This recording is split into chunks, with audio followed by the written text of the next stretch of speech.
What's going on, guys? Welcome back to Mets Central. And the Mets win 9-4 over the Los Angeles Dodgers in game 19 of the season, I believe, here.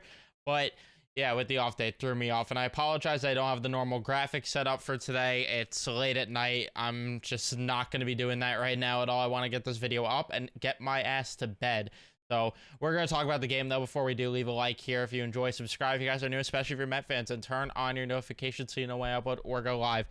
By the way, brief thoughts, because I might as well give brief thoughts in the intro here. The City Connect jersey ended up dropping, and my thoughts on it, I think they're solid. Like, I would give them a 6, 7 out of 10, somewhere in that range.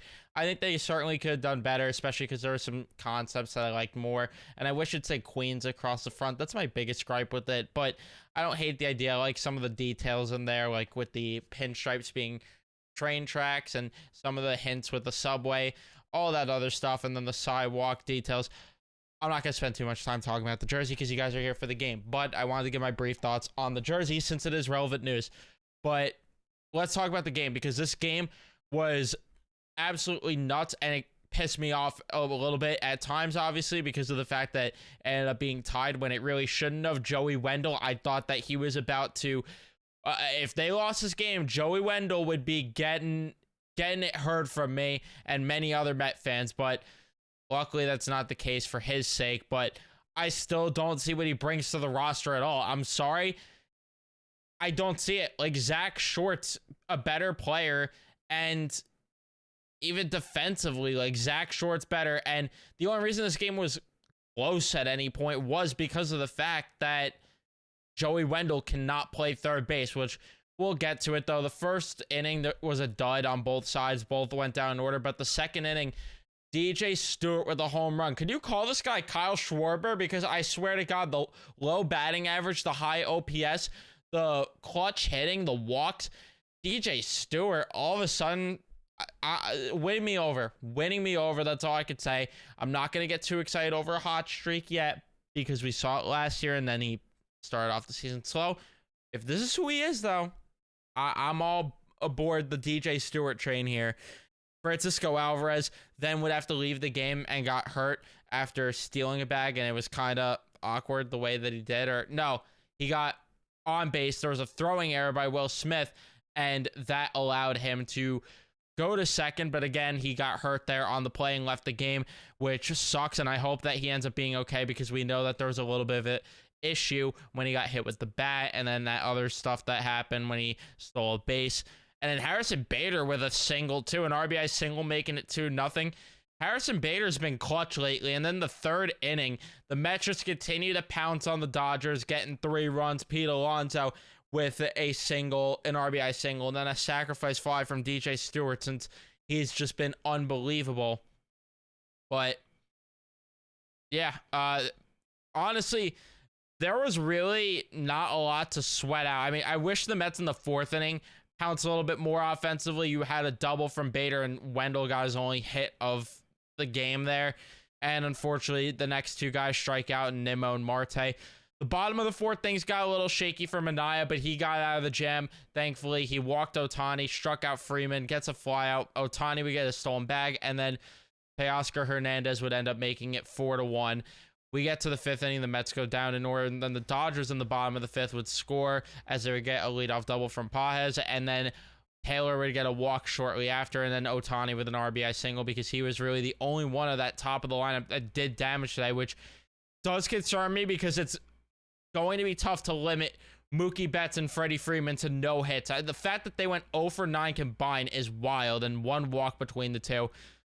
I'm not going to complain about, though, one bit at all.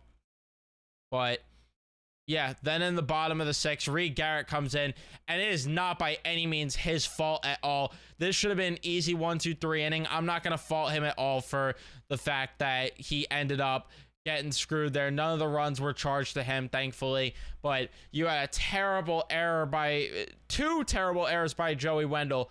And the second one was probably the worst. The throwing error should have been an easy throw to second base, and he just chucks it to the outfield.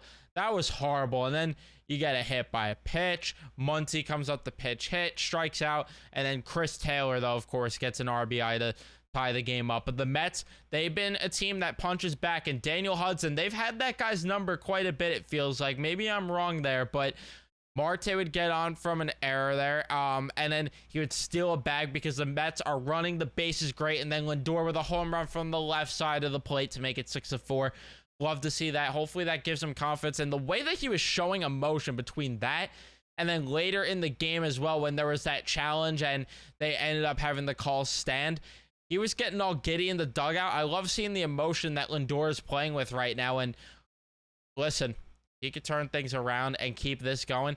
That's going to make a big difference, obviously, for this Mets team. But I think I'm stating the obvious with that one. But yeah, love to see that from Francisco Lindor, especially the emotion side from him. And just in general, this Mets team, I love the way that they're running the bases now. Like, there is so much aggression on the base paths, which we'll get to that more so in the 9th a bit. But 7th inning, Brooks Raley comes in, gets 2 outs, and then ends up allowing a double, so Ottavino would come in, catcher interference, because of course Narvaez would do that, would get Teoscar Hernandez on, and then James Outman almost hits a home run there, and that was just short of it. My heart dropped that Ottavino was even facing lefty, and that I thought for sure was leaving the ballpark, and thankfully it did not. And then we get to the 8th inning, and the Mets just pounce even further. You get 2 singles from McNeil and Bader, because Bader had an unbelievable day. Wendell would strike out, but with 2 outs, Nimmo would walk, and then Marte with an RBI single. Unfortunately, I think it was Nimmo that got caught between the bases there, 2nd and 3rd, and he got out, but that made it 8-4. At that point, you knew the Mets were winning. In the 9th inning, underratedly one of my favorites there with the way that they scored that run. You get Lindor on, he steals a bag, and then you have DJ Stewart get the single. That play gets challenged at the plate. Lindor showing the emotion, but I love just little details. I'm a sucker for little details. And how about DJ Stewart, the situation there and the awareness there? Instead of stopping at first base, he turns for 2 as the throw was about to be made or was already coming in, and doesn't even think twice about it.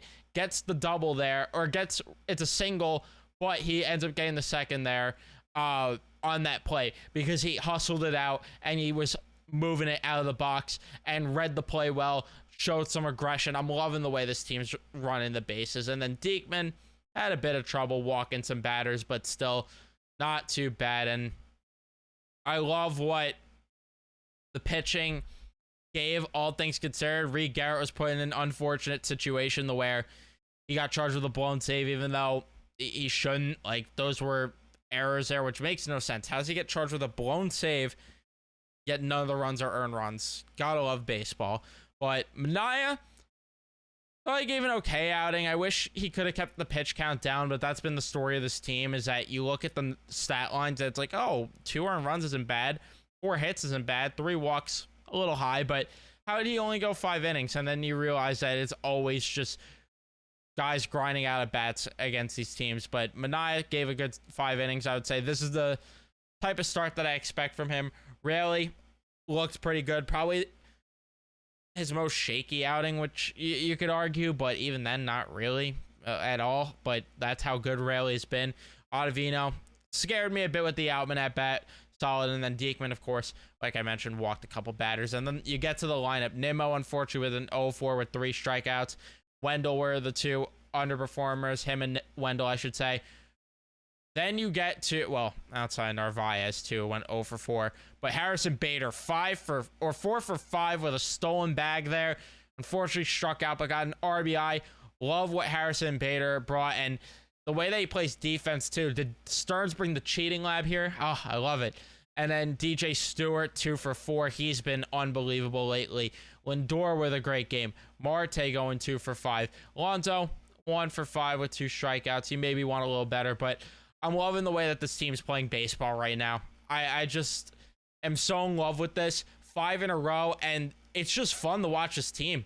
It just truly is fun watching this team play baseball. And then beating the Dodgers, hey, that's one of my favorite things. I like beating the Dodgers because they're a good team, if you didn't know. And now things get a little interesting because can they win the series? If they could win the series, that would be really huge, especially because we know what the Mets do. They take the first game, typically fall in the second. and then they win the third. But my guy, Jose Budo's on the bump, and Gavin Stone hasn't had the best year.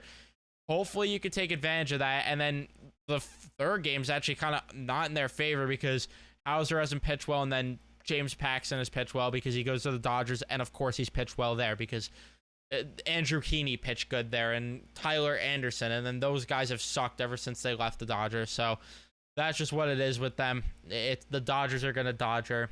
But yeah, I love what the Mets did today. Love when they beat the Dodgers. Let me know all your thoughts in the comment section down below. I would love to hear from you guys. Don't forget to leave a like if you haven't already. Don't forget to subscribe too. Turn on your notifications so you know I upload or go live on the channel next. And I'll see you guys in the next one.